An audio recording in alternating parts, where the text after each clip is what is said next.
Natawa ako guys. Mention ko lang, natawa ako, may nag-comment kasi sabi niya, kahit daw hindi ko daw ipahalata, kahit daw itago ko daw, klaro daw talaga na stress ako. Stress man talaga ako dong. Madaliin na natin yung usapan, wag na natin paligoy-ligoy. Pa-stress talaga ako, syempre marami tayong ginaisip na responsibilidad. Stress nga yung mga single dyan na sarili lang nila ginaisip nila. Stress nga yung mga estudyante nila dyan na yung uyab lang nila ginaisip nila, yung pag-aaway lang nila ng jowa nilang problema nila, pero stress na sila. Tayo pa kaya ng dami nating pinapakain. Siyempre, ang iniisip ko guys, mga anak ko, nagkakasakit yan. Alangan namang nakangiti ako, alangan naman hindi mo makita na stress ako. Siyempre, mentally, talagang very occupied ako as nanay. Iniisip ko paano ko maswelduhan yung mga staff ko kahit na minsan wala kami masyadong benta. Yan pa lang. Subukan mo munang isuot yung sapatos ko. Tinan ko kung gaano ng level ng stress ng mukha mo. Normal lang yan. Pero at least ako'y nasistress sa mga maayos naman na bagay. At kahit na stress ako, talagang hinahanapan ko naman ng paraan na masolusyonan yung mga stress level ko. At malaki din na itutulong ng mga customer ko na pinipili pa rin sa akin bumili. Kaya sa nag-comment dyan sa recent episode ko na sabi sa akin, wag mo nang itago or kahit na itago mo na stress ka, halatang halata pa din na stress ka. Sino ba nagtago na stress ako? Ayan, alam mo na stress ako. Masaya ka na ba? Baka yan ang gusto mo. Baka gusto mo lang marinig sa bunganga ko na sabihin sa'yo na stress ako para tumahimik ka na. Ay, naku. Ang dami-dami ng stress dyan kahit na wala silang may allowance sila, may sugar daddy sila, may mga nag-provide sa kanila, stress nga sila, ako pa. Parang bago ka lang sa buhay ng mundo, alam mo naman tayo dito sa taga-Earth, hindi ko alam saan planeta ka galing. Pero kami dito sa taga-Earth, normal lang na meron kaming problema. Normal lang na meron kaming mga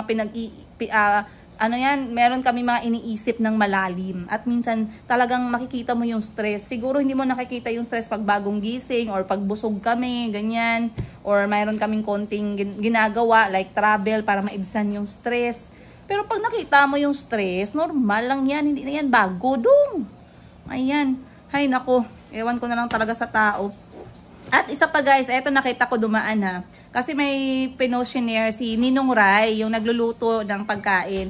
Kasi napansin ko, pero hindi ko kinall out ha. Kasi for me, I am in the same position. Nagluluto si Ninong Rai ngayon. Pagkasandok niya ng naluto niya, pinapatikim niya. Una siyang kakain and then ipapatikim niya sa mga staff niya. Then mayroong nag-comment na, ano ba yan? Wala ka bang ibang kutsara dyan? At kung ano yung kutsarang ginamit mo para tikman, ay lahat din yun ng kutsara, papagamit mo sa staff mo. And then may nag-comment doon na, Madam, baka bago ka lang nag-follow kay Ninong Rai. Lahat po ng staff ni Ninong Rai parang pamilya na yung turing niya. Wala na yan silang pakialamanan kung magdikitan sila ng laway. Basta isip ko lang, grabe talaga may mga tao talaga na masaya sila mag-call out ng isang mali sa 99 na tama. Okay? Hindi ko alam, apaka-perfect man siguro ng buhay ng tao na to na pagising niya ni kahit katiting na germs, wala siya nakita sa katawan niya. Kasi ako ilang beses din ako na-call out dyan. And I'm not going to apologize, guys, with my own behavior. Kasi behind the camera and in front of the camera, kung ano na nakita nyo, ganun talaga ako, guys. Okay? 98% of the time. Pag maliman ako or it's going to cause danger or trouble, ganun, talagang kinokore ko yung sarili ko. Pero yung mga ganung klaseng bagay, kung ayaw ng mga tao na nakita na panood ninyo, ganun ako klaseng kumain, ayaw ninyo. Or ganito ako klaseng magmuya kasi may nagsabi maingay daw ako magmuya. Eh kung tahimik ka magmuya, very good ka. Pero kung maingay ako magmuya, okay lang. Sabi ko, bahala ako kung ayaw mo akong samahan kasi ganito klase yung personality ko. Okay lang, wala man, hindi man kita ginapilit. Yeah. kung ano ako dyan sa camera, makita mo, ganun talaga ako. So it's up to you. Wala man tayong sapilitan. Wala man yung problema. You do you, I do me. Ayan, ang importante, wala tayong ginatapakan na tao. Lagi nating tandaan yan. Okay? At sa awa naman ng Diyos, lahat naman ng aking mga staff ay tumatagal naman sa akin ng taon-taon. So kung may nakikita kayo sa aking imperfection, ay normal lang yan kasi hindi talaga tayo perfect.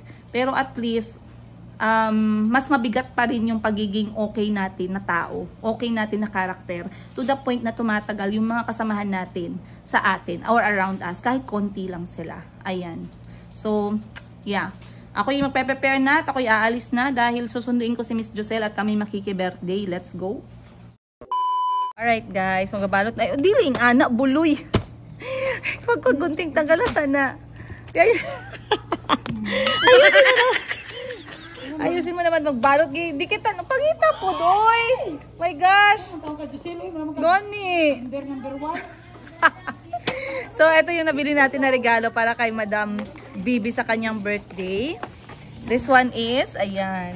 3 kilo lang naman to guys na portable and ano nga tawag mo dyan? Yung yung mahuyop mo lang, mahuyop na bed. Anong tawag mo?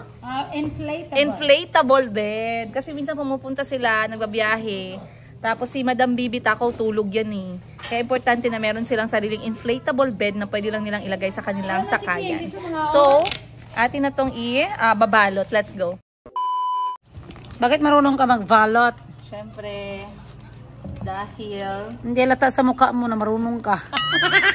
Guys, pag meron kang anak na more than one, dapat marunong ka magbalot. Ako sis, hindi talaga ako marunong sis. Alam ko lang Kasi magpunit. may budget ka. Wala akong budget magpabalot talaga. Hindi naman, free naman yung balot sa Robinson. Pag doon ka magbili at Ano muna cases. sila sa birthday? Anong meron? Wala pa guys. Ipakita mo yung arrangement mo. Ito yung setup namin guys. O, ganyan lang kami mag-party. So sa first, i-set up mo na yung mga upuan at tables. Ayan. And then, hintayin natin yung sangyup recipes nila. Gina-prepare pa nila doon sa kitchen. Para mapagsaluhan ng lahat later. Guys, bilisan nyo guys. Nandiyan na to siya sa gate ng subdivision. Dagan! Kasi ganyan kayong mga Pinoy. Gusto nyo magbili ng regalo last hour. Tama ba yung desisyon mo na binigyan mo siya ng ganyan? Kasi sobrang bilis, hindi mo na maisip kung ano ang dapat. Tama ba yung regalo ko sis? Very good ba ako dyan? Very good ka dyan. Nagkaroon ka ng plus points. Dali 5! 4! 3, 2, 1! Boom! Jel, Abrida, Angel, kinaano daw sila? Oh no, airplane! Grabe be! May pa-airplane ka pa sa birthday mo. Dali lagis bag! Dali! Lang! Ara na! Ara!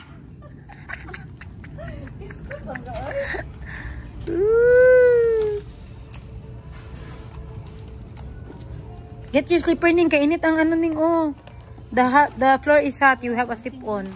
Go get your purple sandal. Listen ba? Get your purple sandal. 5, 4, 3, 2. Get your toys. Parts, nari na si King? Parts? Nari na si King? Ay?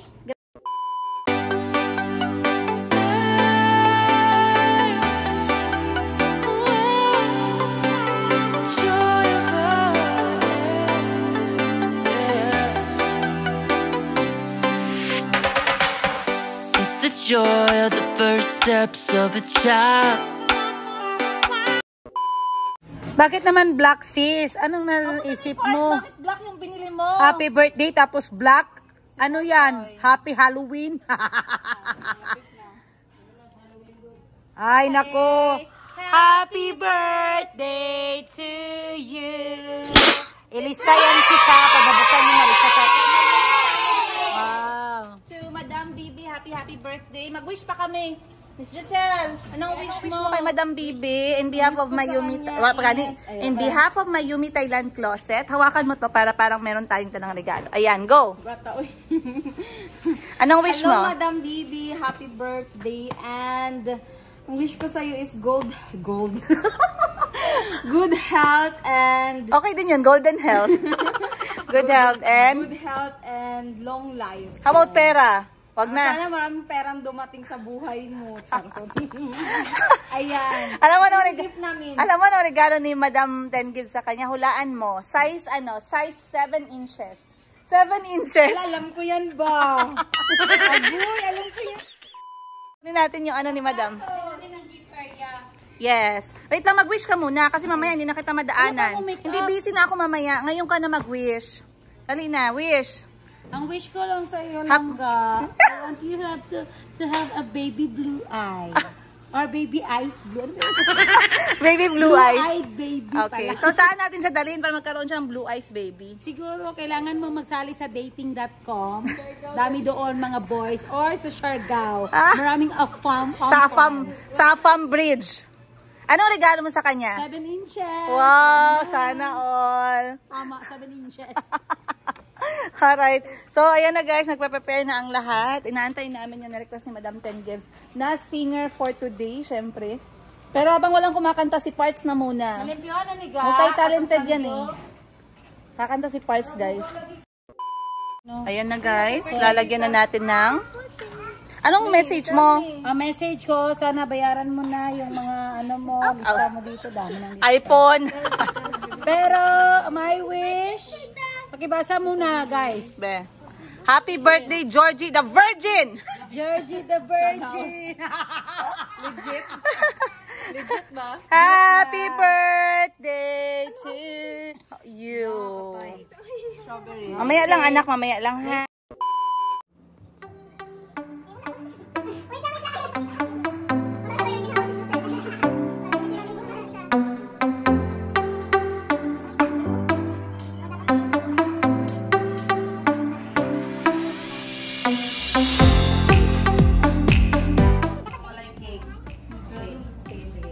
Tanggalan sa nato ang cake. Okay. O, tanggalan sa ang cake.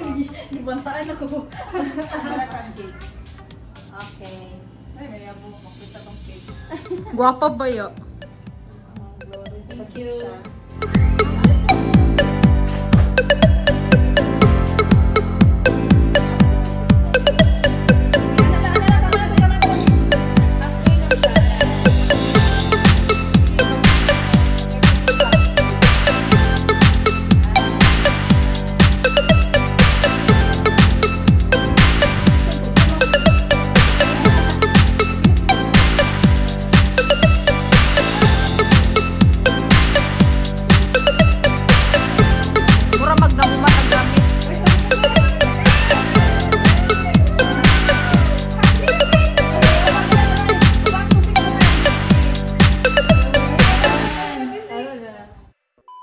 Pagod pala maging photographer, guys. Iba pa yung sayo pa yung prop, sayo pa yung bika-bika mag-picture.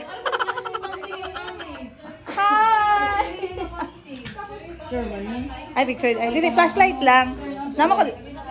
Gobi ka naman! Ay, wala. Mag-ano pa pala. Wish kasi kasali sa episode. Ready, go!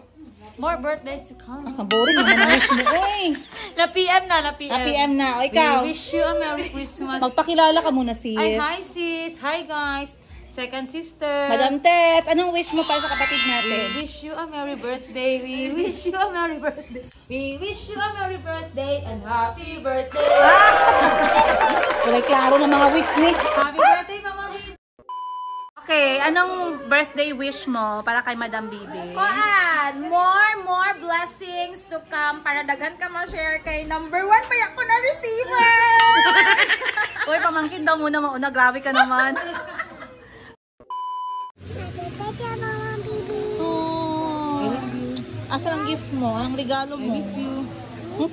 Sing lang kasi kung ako'y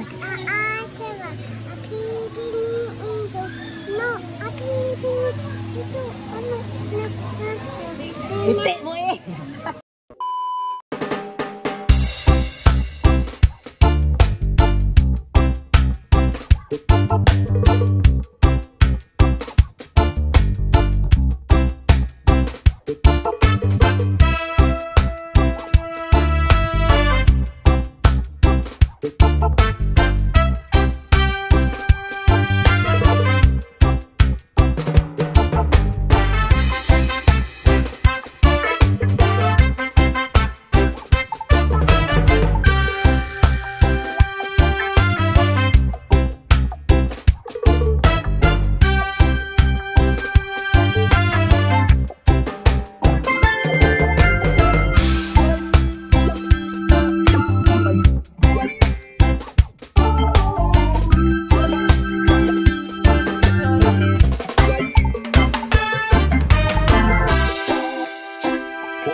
Ma?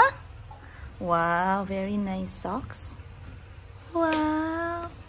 Good morning. Say, Mama, Mama. Sige na, B. Show Mama. You can say Mama. Mama, Mama. Mama.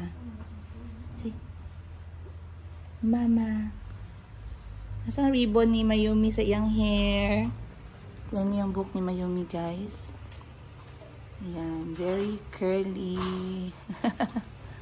Ang cute. Parang hindi na po siya gagapang. Parang diretso na siyang tatakbo. Kasi hindi pa siya gumagapang pero gusto niya lang tumayo. What's wrong, love? We're going to see the doctor, okay? Magpa-check up tayo mamaya. Ginaubo ka man. Oh, saan ka punta? Ginaubo si Mayumi. Oh, yeah. Oh, bye-bye. Bye-bye, Mama need to go to work, man. Bye-bye. Ayan. Hindi na naman ako nakapag-wish sa aking kapatid kahapon. Birthday niya. Yan nga ba ang sinasabi ko? Na kapag hindi mo pag hindi mo masabi yung wish mo, habang nagsisimula yung birthday, hindi mo na talaga masasabi. So ako marami akong gustong sabihin. And I want to say that wish and messages and galit sa puso ko sa'yo ngayon sa episode na to. Ayan. So, kahapon ay nag-26 po yung aking kapatid, yung bunso naming babae. Ayan, kay Madam Bibi ng Mine and Yours, ukay-ukay. Very good ka for starting your own business regardless sa busy schedule mo. Kahit na punong-puno ka na ng trabaho dahil sa iyong full-time job kay Madam Ten Gives. Congratulations sa business niyo pa din. Yesterday, you celebrated your worthy year to celebrate. And alam ko mahirap ang the last few months because business was kind of harsh sa ating mga businesswoman. But still, you did not let that stop you na mag-celebrate ng 26. 26 talaga. So anyway, sa kapatid ko na to, guys, we are happy that she turned 26 and she's with us for 26 years. Hindi actually yan siya lumaki sa amin, guys. Hindi kami masyadong naging close growing up. Kasi si Madam Bibi ay lumaki sa kapatid ng aming nanay, sa aming tiyahin. That's why medyo mas close siya sa mga pinsan namin na kasama niyang lumaki at saka sa auntie namin na kapatid ng nanay namin. Pero I believe when she was elementary na, bumalik na siya sa amin. So during that time, nakapag-catch up na ang all and then natuto na din siyang magnegosyo dahil lagi siyang kasamahan ni Madam Ten Gives. Mayumi ka? Akin na. So, for mga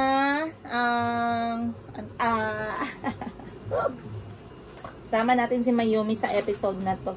Para sa mga accomplishments ni Madam Bibi after 26 years, she is working full-time, kahit na hindi naman siya nakapagtapos ng kanyang course dahil nga dun sa COVID, ayan.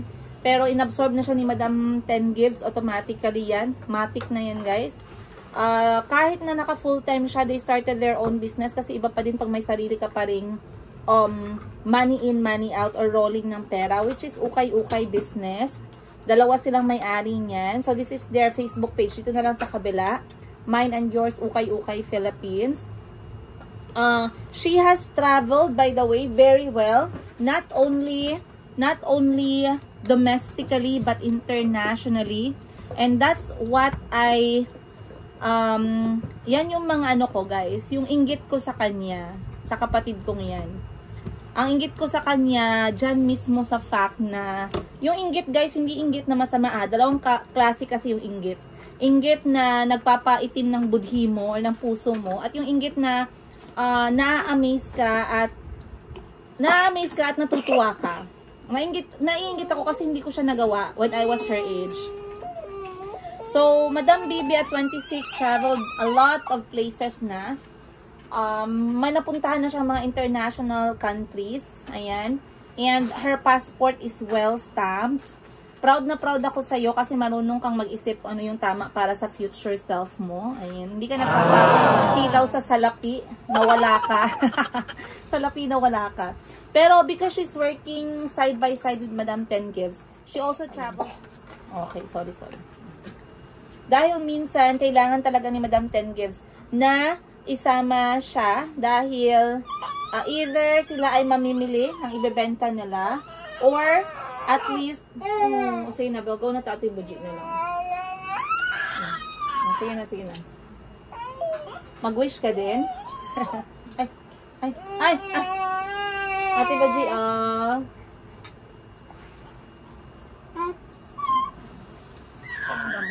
So anyway, kailangan nilang mamili at the same time minsan nagpapa-assist si Madam Ten Gives sa mga lakad niya. So kung sa bansa lang guys, Madam Bibi at age 26 traveled to, if I'm not mistaken, nakapunta na siya ng Malaysia, nakapunta na siya ng Singapore, nakapunta na sila ng South Korea, saan pa ba? Thailand. Naka-Thailand na ba siya? Ay parang 3 pa lang when it comes to international. Pero sa local travels nila, napakadami na. At yung kapatid kong yan, malakas yung loob niya, si Madam Bibi. Kasi nagmamaneho na yan siya. Matagal na siya nagmamaneho at talaga nag-long distance driving siya. Yun yung parang hindi ko kakayanin kasi nakakapagod. Pero because tumabi siya at talagang marami siyang na-absorb, na lakas ng loob galing kay Madam Ten Gives, hindi rin nalalayo yung kanyang confidence at yung kanyang, tawag nito, kumpiyansa sa sarili dahil nakikita niya yun sa kapatid namin. So, very good siya dun. Ayumi. Ayan. So, anyway guys, ang wish ko sa kanya, para makita niya naman to pag matanda na siya, and this is going to be a great memory for her. Ang wish ko sa'yo is, wag mong hayaang lumipas yung panahon na hindi mo nagagawa yung mga bagay na gusto ng puso mo. Huwag mong hayaan dumaan yung 3 taon, 5 taon, 10 taon na hindi mo nagagawa yung mga bagay na alam mo magpapasaya sa'yo. So, as long as wala kang nasasaktan, okay? As long as wala kang inaapakan, as long as safe naman yung mga gagawin mo at hindi mo naman nilalagay yung sarili mo sa peligro, go! Wag na wag kang mag-alala dahil hindi naman judgmental itong iyong mga kapatid at iyong mama. Siyempre si mama ay todo suporta yan guys. Regardless kahit anong desisyon, basta buhay ka at yun nga yung sinabi ko, wala kang nasasaktan. Si mama guys, tatawa lang yan. Pero sa punto na meron ka ng nasasaktan, doon na papasok yung nanay namin. Sa punto na meron ka ng inaagrabyado, doon na si mama nagsasalita. So, ano pa ba yung wish ko sa'yo? Travel more. Travel more.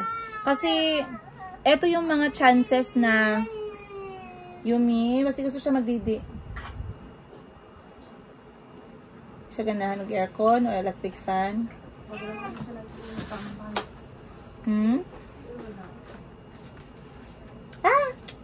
Siya toy gang kasi gusto siya mag-play man good na siya ari Ay magdidi siya. Gutom siya. Wala na. So anyway, travel more kasi ito yung mga panahon na hindi mo na maibabalik. Travel more kasi after 3 years or after 5 years, you will have more goals na gusto mong i-attain. So, if you have the time, you have the energy, and may budget ka naman, gawin mo na as soon as possible. Surround yourself with people that makes you happy. And learn how to let go of people that are causing you negativity or stress or toxicity in your life. Don't be afraid of letting them go. Kasi, yan yung mga bagay na akala ko before when I was with, kaedad ko pa lang yung kapatid ko, I was too scared of telling people na I don't need them or I don't need them stressing me or I was too scared to tell them how I feel.